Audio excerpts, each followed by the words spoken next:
బాగున్నారా అందరూ? చట్నీగా అయినా కూరగా అయినా అన్నంతో కలిస్తే ఈ గోంగూర సూపర్. అలాంటి గోంగూరతోటి నేను ఈరోజు చేయబోతున్నా గోంగూర పులిహోర.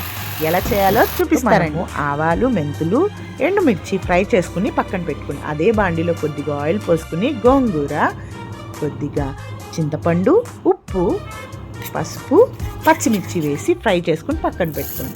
అదే బాండిలో పోపు వేసుకుని అది కూడా పక్కన పెట్టుకోండి. ఇప్పుడు మనం ఫస్ట్ ఆవాలు, మెంతులు, మిర్చి వేయించుకున్నవి మిక్సీ పట్టి అందులో గోంగూర వేసుకుని మళ్ళా మిక్సీ పట్టండి.